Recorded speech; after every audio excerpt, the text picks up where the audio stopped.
Okay, let's get started then. For anybody who doesn't know you, tell us who are you, who is Hiba, who are you, where do you come from, and what do we need to know about you? Hello, Steve. My name is Hiba, as you mentioned already. Hiba in Arabic, it means gift from God or donation. So basically, I come from a place called Lebanon. If you never heard about it, it's Beirut in the Middle East. And I live currently in United Arab Emirates in Dubai.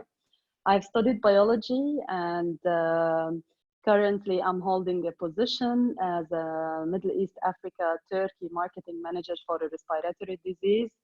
And also I have published my own book, which is The Chemistry of Passion Lab, after sharing my journey that we might go through later during the interview. And after starting this journey in the public speaking with Andy, we will discuss more about it. But simply, I'm just a passionate lady. Love that. Hiba, tell us a little bit about what was life like growing up, because obviously Lebanon in Beirut, it's got a bit of a reputation as being probably one of the most dangerous places in the world, I would say. Tell us what life was like growing up. Yeah, actually, I was born in Dubai when I was, and raised in Dubai until I was 10 years old. And then my father and mother, they got divorced. So we had to move to Lebanon, Beirut. Beirut is an extraordinary city. Yes, there is a lot of maybe news that you hear about it, which is about politics and parties, political parties, and a lot of war zone and all of this stuff. However, the bright side is that it has a great nightlife, number one. We have the most famous poets and writers like Khalil Gibran. He has the book called The Prophet, and it's famous worldwide. We have nice musicians, we have designers. So, and Beirut is a Middle Eastern city. So it looks like if you go to the side of Italy or Spain, we share the same sea, so we have a little bit the same Yeah. culture and the atmosphere. However, it wasn't easy at all because yeah, I mean, people there is part of the people who are not, they don't value education. And yes, there was war. Like for example, my father, he was a person who have participated in the Lebanese civil war. And most of the Lebanese people, like the generation, our like I'm 32 years now, and I'm affected by this war because it affected my dad.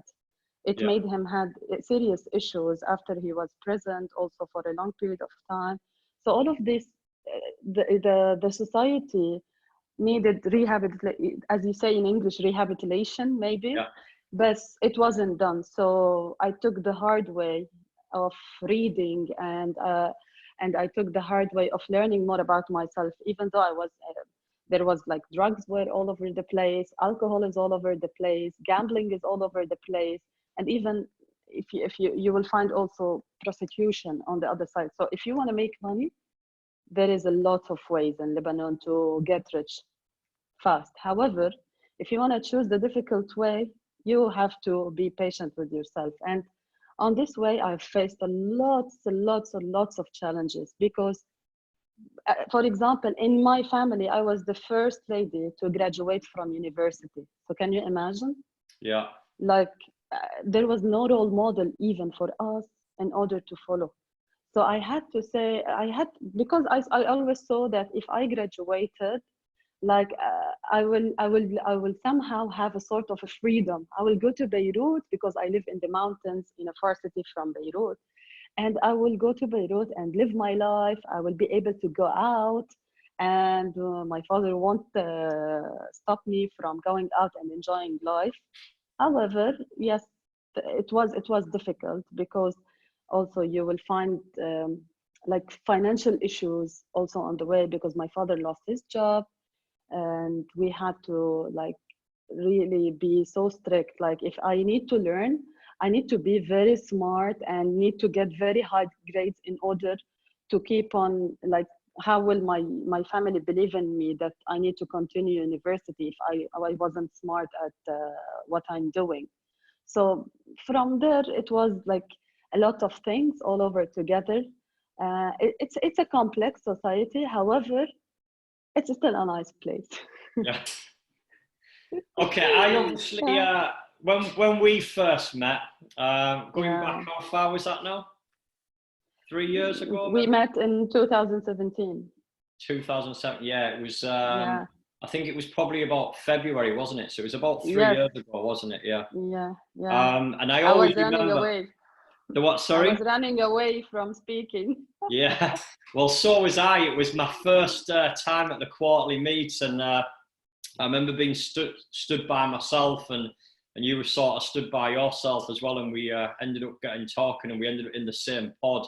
So I'm privileged to know your story. But who was your inspiration growing up? Who was the person that was inspirational to you? Yeah, the first one, she was actually my grandmother because after the divorce of my parents, my mom she left us. She went back to Dubai and they stayed in Lebanon. And for me, I always had this self-talk like, what's wrong with me? Why did she leave me? And then when my grandmother she came to take care of us because we were still young, like I was 10 years old and my brother was 9 years old. But I saw her. She was an old person. However, she was so powerful. She was so powerful. She was so inspiring. She always believed that God can give her everything. And the love, the unconditional love that she gave me, made me feel attached to her during the journey. And she was the one who always kept on telling me, I wish I will live until the day that I will see you graduating from university. But unfortunately, she passed away on the third year of university. So there was only one more year. So when I graduated, I just took my certificate and went to the cemetery and went to her grave and Yeah, spoke to her and told her that I did it. Like you made me, yani you were the reason who made me get inspired to follow an objective in life or follow a purpose in life. So she was the first one who really inspired me, and she still inspires me until today, even though she's not there. You know why? yeah, Because when someone teaches you unconditional love, you learn the power of giving without even uh, thinking about what you will receive back. So you just give without blocking the cycle of receiving, yeah, and things will just come back from the universe.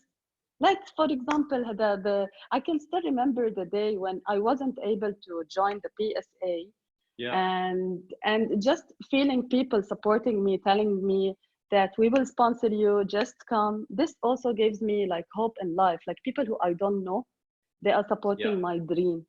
yeah. And yeah, that's the first person, my grandmother. Her name is in Arabic it's called Is'af. It means ambulance. All So right, she okay. really rescued me. Yeah, love that.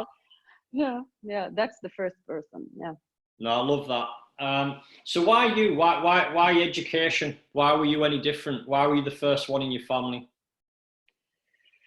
Because again, I told you my family is uh, they have the mindset and they have mental damages. They were raised in the wartime in Lebanon.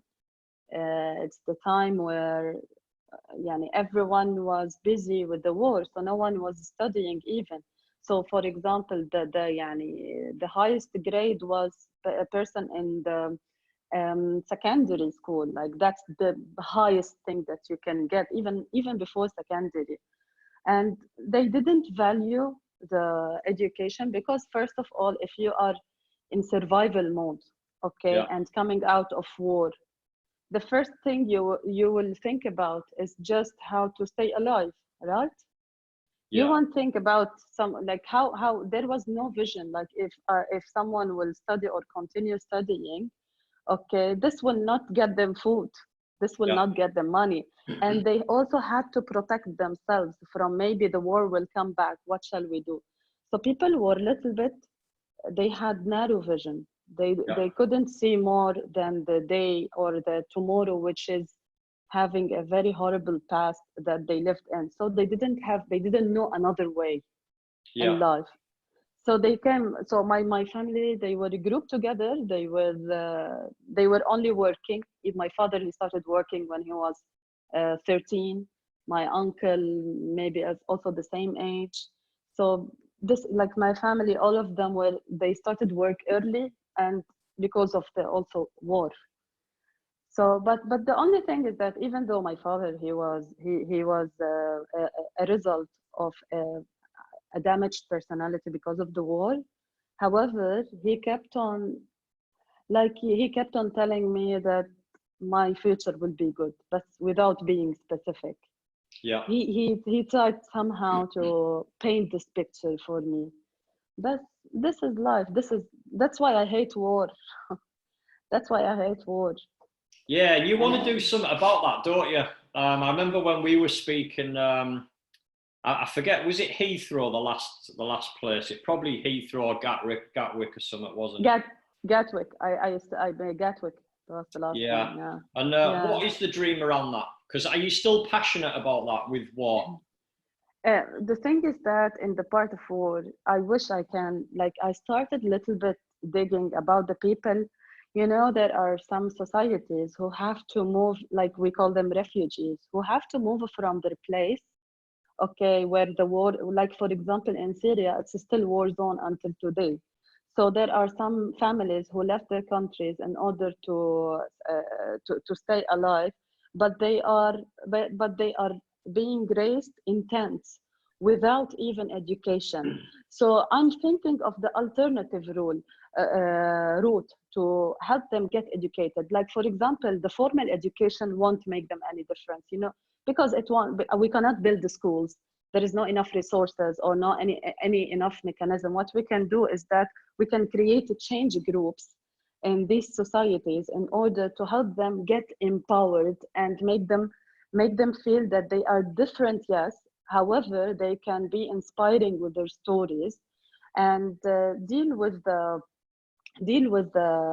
limiting beliefs, or because it's difficult when you see a child who is 10 years old and the innocence is not there in his eyes. He's only like freezing. It's like as if they are not attached to their emotions. Yeah. And this is the journey that I have also suffered with, you know, until today. I'm still searching for my inner child and healing my inner child because of some incidents that happened in childhood, because of the traumas.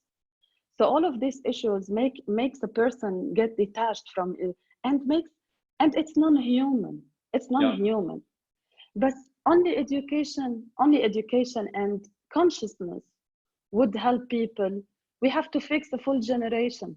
It's not like something you can do today and tomorrow you'll get the results. No, you have to work on their mindset for a new generation. And you know, the adults, you have to give up. Yani. It's a waste of Yeah. energy to go to the people the damage is done. But the Yeah. young people, we can still save this generation in order to help the story to end and not to get repeated. Because these people, when they grow and become adults, what will happen? They will have rage. They will have they want to revenge, and Yeah. we can understand them because we see the story from outside. We don't see it from inside. So if we were able to absorb this rage and turn it into a good energy at the right time, it will be fantastic for them, and they will break the chain. Love that. You're talking Yeah, about mindset there, and I yeah. know it's something that you study a lot. Tell us about mindset. Why is it important? Oh, because mindset is the only thing you have when you have nothing. It's the sequence. Mindset is, if I want to define the word mindset, it's the set of skills and beliefs that you have in your mind that will help you move forward in life. So for example, if today we can see this photo where a person who is the first, and the person first winning the race, and the person who is second winning a race, the second is more happier than the first, because what makes him feel happy, it's his mindset, because he's not comparing himself to the first. He is happy in what he has in his between his hands. He's happy with the current moment. They are present here and now, not looking to comparison, not looking into rejection, not allowing their limiting beliefs to stop them from doing whatever they have. So only mindset can take you forward. Mindset, and that's what basically I have written, I have compiled in the book. I have compiled practical exercises that I kept on for 3 years in my self-development journey and in the public speaking journey, learning them, okay, in order to at least understand like how people, how they are happy. How come this man is happy? And because I don't like to speak about success, because for me, success is if you were able to meet fulfillment and achievement, both of them. As Tony Robbins says, you know, there is signs of achievement and signs of fulfillment, but achievement without fulfillment will lead to nothing. So still, but the fulfillment is based on what do you want, how do you think, your attitude, and a lot of practical exercises that it's present there also in the book. And all of these tools I learned it from all the people around the world, from coaches and from basically people who spent years also in learning the best strategies in order to achieve happiness or success in life. So mindset is everything. And I know you're talking there about coaches and mentors, and I know again that's something that's big in your life. Why? What's the benefit of having a coach and mentor? Oh, this is a debate that I have been debating with lots of people. You know why? Because we don't have time in life. Like time is the only resource that's non renewable. So today, if I want to go from point A to B, and for example, Steve went already from point A to B in 10 years, I can go from point A to B in 1 year if I listen to Steve or if I get the right advices. In order to reduce the time, you need to achieve the same goal.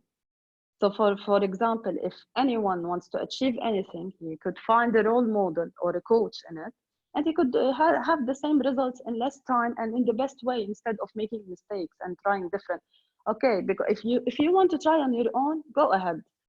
But I'm not sure that you will be able to survive after the first failure.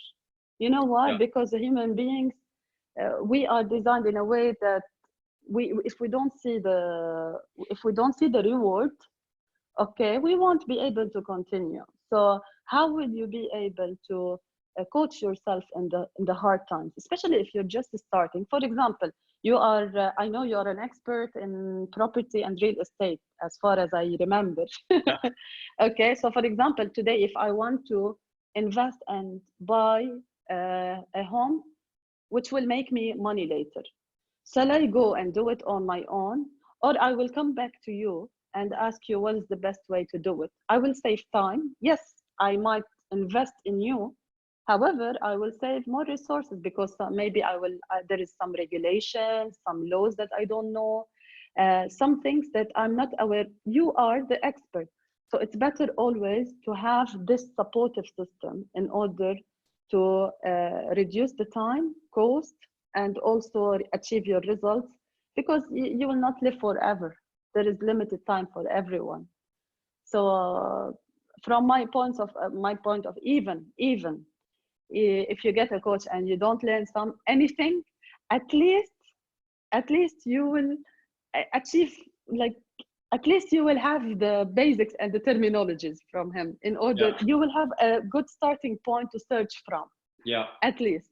Yeah. Yeah, definitely. And that's obviously where we met, because you were committed to come all the way from Dubai over to the UK. Who's the best coach or mentor that you've had? That I had before or today? Anytime. Yeah.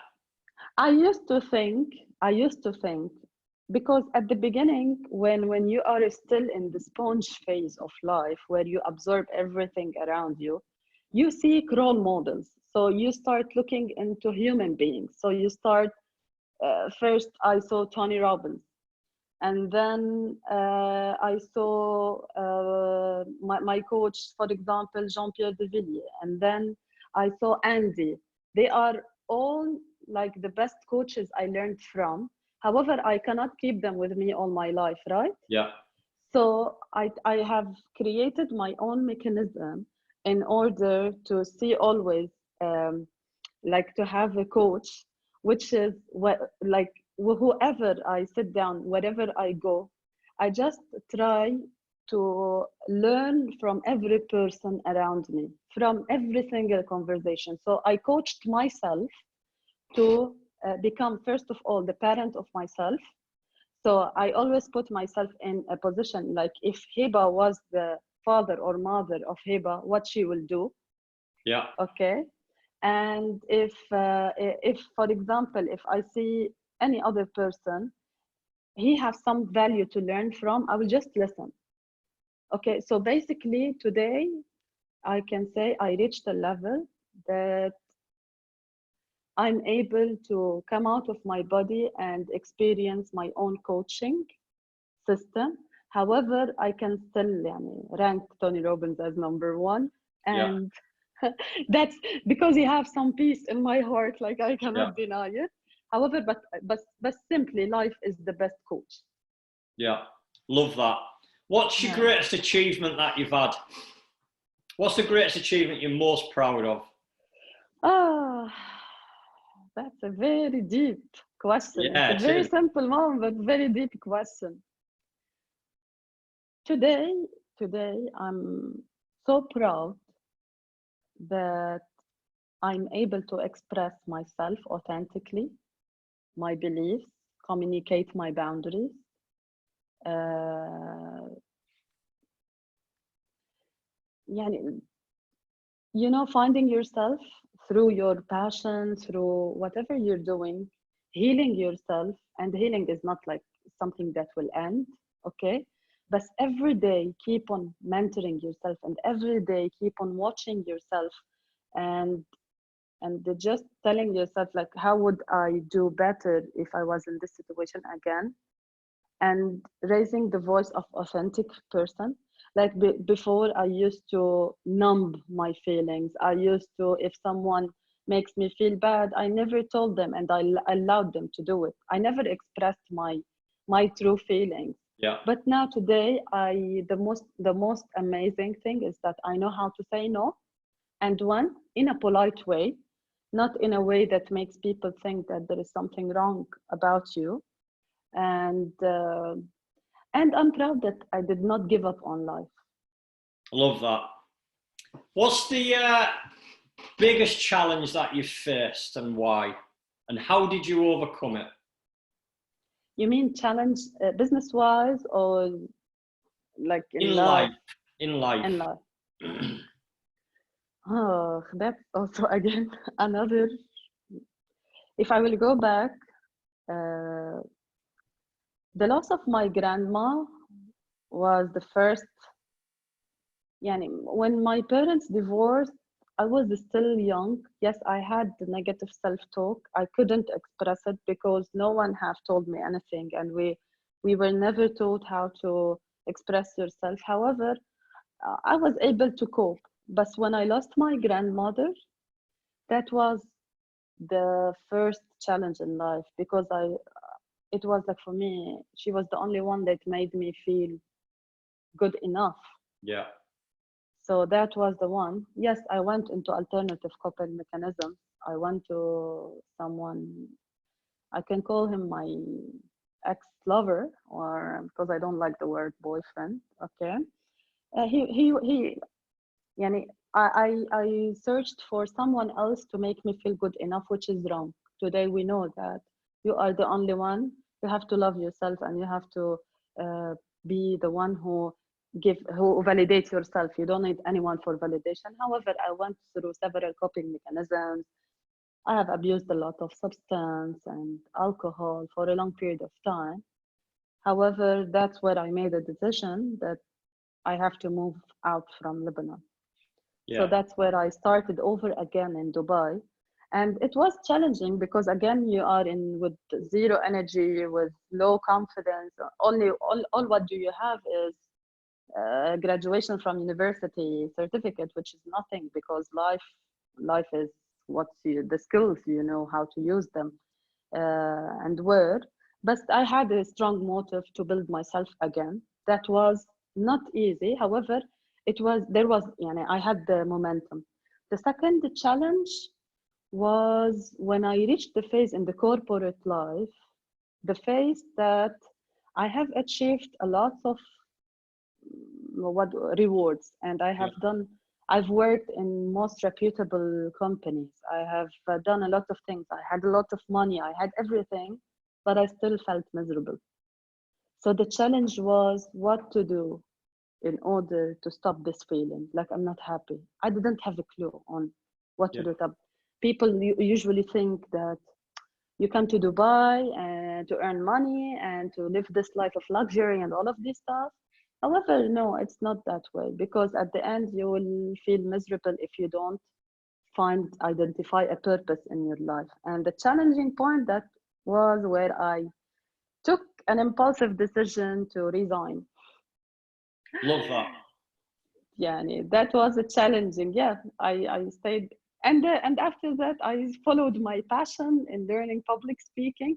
It was a journey where I had no salary, and financially I was totally broke because I have spent all what I have.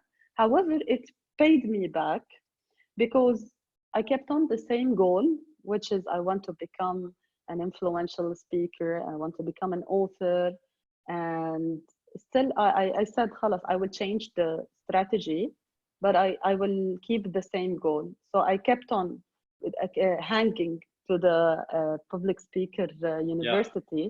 And the first workshop I have done was with the Ministry of Education in UAE. That was so unexpected. Like, Yeah. come on, how many person dream to reach this platform? And because of the way I applied Andy's way in the workshops, and I was paid, and it was paid, and it was not for free. It was paid. And here's the challenge in Dubai: there is a lot of speakers, but no one is getting paid. They only go for fame and to get some benefits here and there. However, I have a message. I still want to deliver it, and I also got another platform to speak. I started making money. So, however, I had to also, because people in Dubai in the day, during the day, they all go to work, so you cannot do anything. So I had to go back to do something during the day, which is a daytime job, because when you have time, you can do it. So who says no for extra income? Yeah. So, but yeah, yes. So that's where I took also the marketing job in the same company that I left, and now I'm there since 3 years. I started as a marketing for the Gulf, for the respiratory. Just last night, I got promoted for the Middle East, Africa, Turkey respiratory brand manager. Wow. Well So, done. yeah. And in addition to that, I'm keeping my passion. I'm following my passion. I have my own plan. I will keep on doing it. And my book is there. It's creating also, I'm getting brand royalties from it because it's coming out from my heart. It's very, very, very direct to the point, practical guide where you can save also time and money and energy and cost in order to just be able to find the purpose in life and restore your happiness potential. Love that.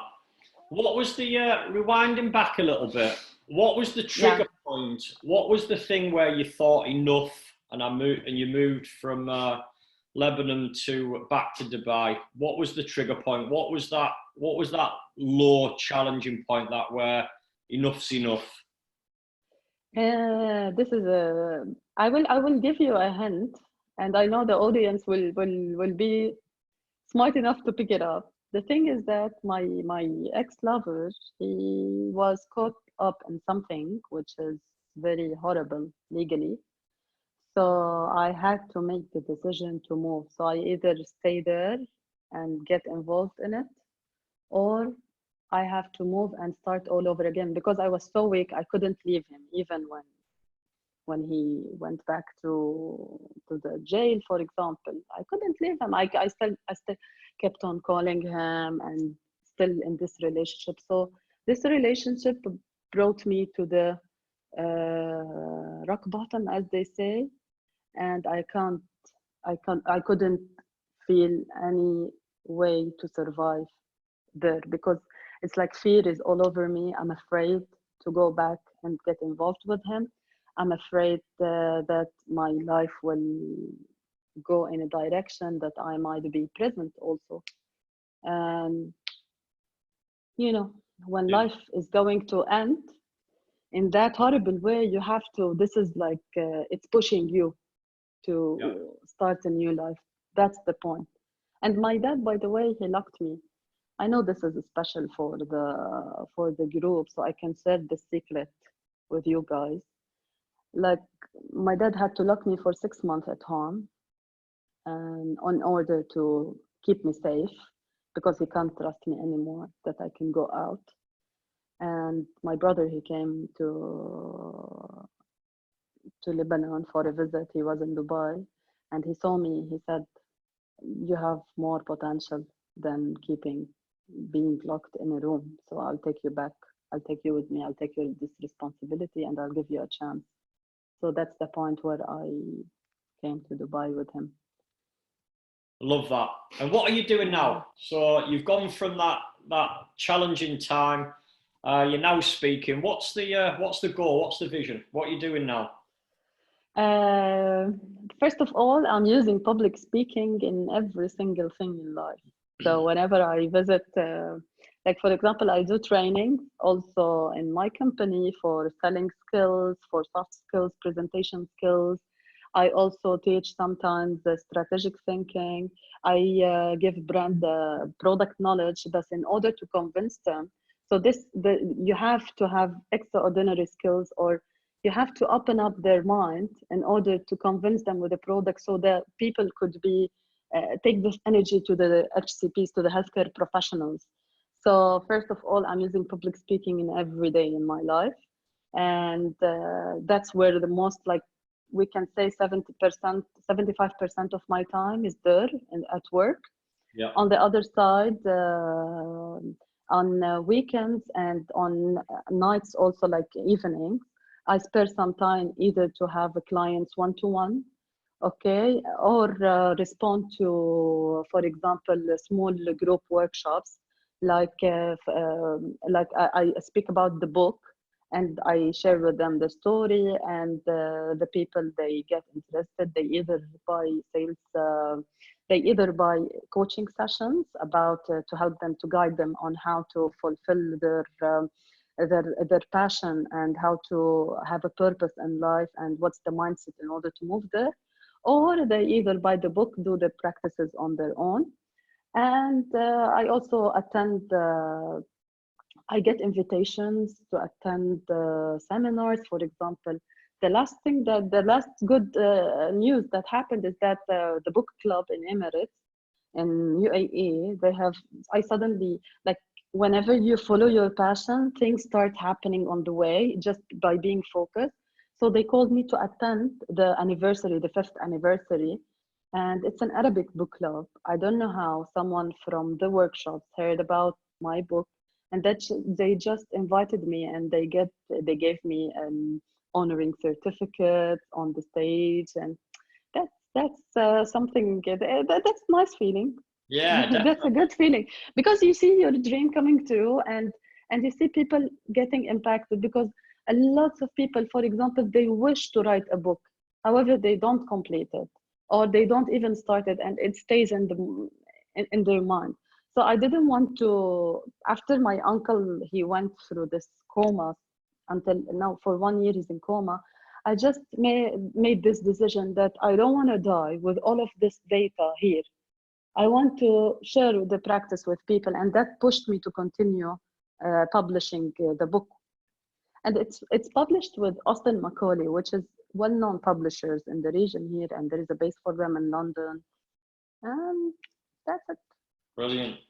What is you've obviously wrote this book. What would you advise to people, or what would you say is the secrets to being happy and being successful? Hmm. Ah, being successful is something different from being happy. Now, for me, I don't guarantee for you that I will find the happiness for you.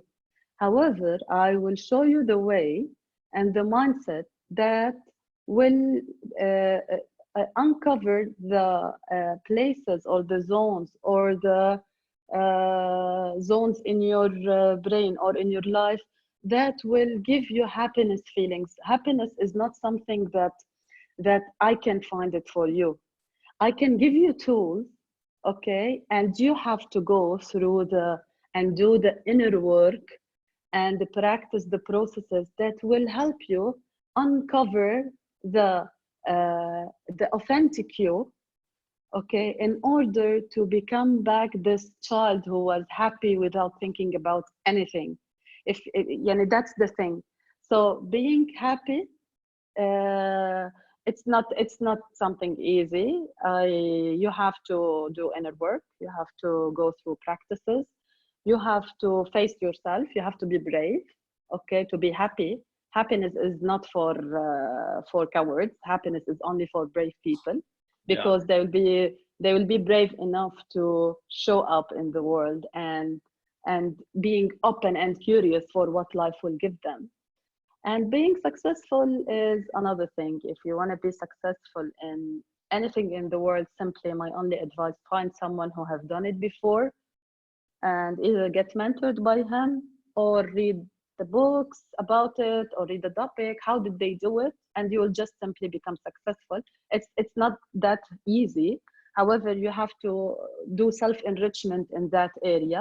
But the best way is just to get a coach and get mentored by him to achieve the success that you want, versus in money or in anything. But for me, happiness is worth more than, like, I don't look to success today. I look only to keep on doing this inner work, achieving this gratitude moment, being curious to wake up tomorrow and check what's life going to give me. Being depressed and then waking up the second day and trying to understand why am I depressed.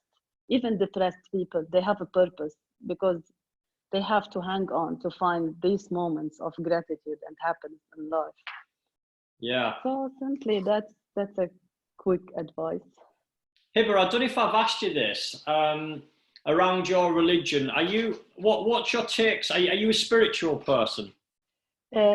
Actually, Or for religious? me, yeah, in my dictionary, there is two things: being religious and being spiritual.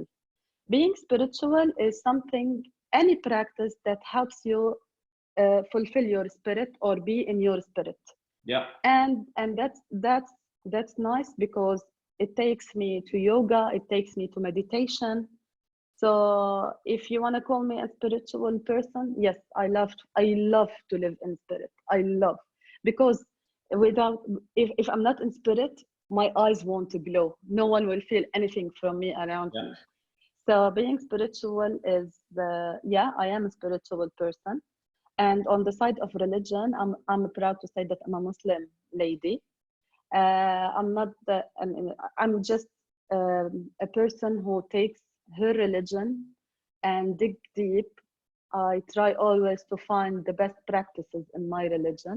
I believe in God, yes, because simply I have at the beginning of my life I had this something called faith, which is a blind faith, because you are born as any religion, for example, Christian, Muslim, Jewish. You have a blind faith because your family is like this, so you find yourself like this.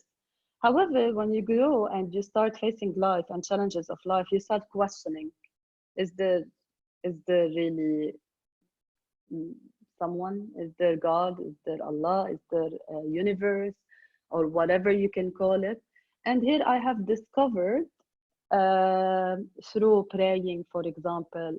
Yes, I pray, I read Quran, and this helps me become more present, because now I feel that I have faith in unseen. The faith in unseen makes you feel so certain in life. So Yeah. I wake up tomorrow, I know whatever happens, God is there and He's taking care of me. I just have to ask him. And it's there in the secret, and it's there. Wherever you go to any book, you will find that all of it, it's revolving around the same principles. It's about energy, it's about praying, it's about being present, mindful. And in our prayer, the prayer is more strong when you become more mindful in the prayer. So Yeah. it's like a sort of meditation. Yeah. So yes, but I'm not an extremist, Yeah. and I believe that faith is it's something felt in heart, and it teaches you how to be human all the time and believe in God. And what is God to you? God is everything. God is, uh, you know, He's the unconditional love. He's unconditional love. He created us, and He knows what's the best for us. He loves us, yes, and I know He's a savior for me. And there is nothing in the world that I can describe God with. Nothing, nothing, nothing at all. But all what I feel is that His presence, uh, and uh, and if I, for 1 minute, if I think that God is not there, I will just feel afraid. I will just feel afraid of everything in life. All my beliefs will be burst. Yeah. Just being certain, and he's there for me every time, and I feel it. I feel it.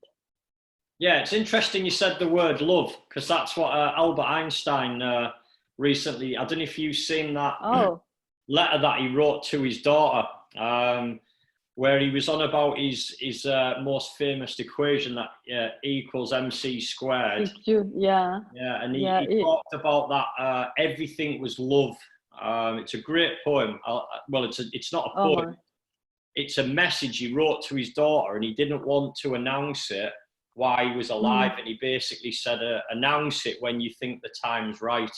I'll send you it. mm. I'll send it in your inbox. Oh my God! It's like by coincidence. Yeah. By coincidence, I just said what I felt, because in my religion, for example, God will not, if you, for example, if you have a sin today, okay, if you stay on in the guilt phase, this is the devil work, like as we know, the negative self-talk. So Yeah. for example, as long as you ask for forgiveness from God, God will forgive us. God is the most merciful.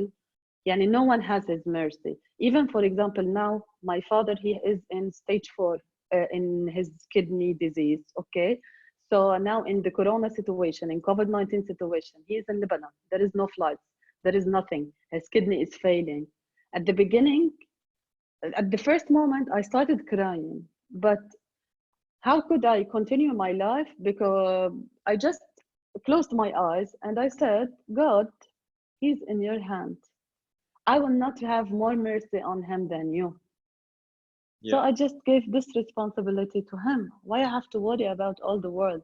Because, all my problem was because I always was giving without worrying, giving and forgetting that there is God, or what, yani in any person believes, it's universe, God, Allah, whoever.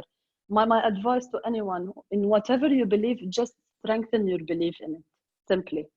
It's Well, maybe Allah, it's Jesus. I don't have any problem with the format. yeah. Sincerely, it's love. It's unconditional love, and it's the highest form of energy that you can reach in life. Amazing. I've got two Yeah, more questions for you. yeah. Let's So go. this podcast is called Discipline. And Yeah. I believe discipline, because I was doing my discipline model when we were training together. I believe discipline is the foundation to all success.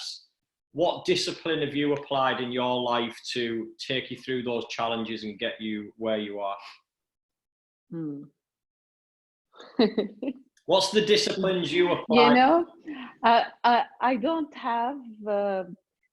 Now you made me think about it, because if you today, for example, live with me for 1 day, okay, you will see the most chaotic lady on earth, because the way I never go by any discipline. However, I can say the only consistent thing that I had all the time is enriching my knowledge, reading always, every day. Even if I cannot read from the book, I can still read from the phone. Even watch one video towards my passion and my dream, learn more about myself. The discipline that I have in learning and understanding myself is is basically all of this journey is about it, because when you understand yourself, you would be able to understand others. Yeah. So the self watching myself, reading about self-help tools, the self-enrichment is the basically the self-enrichment is basically the only discipline that I had all this time, because I have, when I want to achieve something, I put a period and I give it all my energy at the beginning to launch it, and then it works. Yeah. Where I totally get immersed in learning something, and then it works. So, for example, at work, I totally get immersed, but the discipline is that it's the same. It's just staying on track every day. Yeah. So you do have discipline. Yeah, I don't like discipline. However, I still believe that I have to work on it. I Yeah. have to work on being disciplined in my day. Yeah. I work per plan, yes, in order to achieve whatever I want.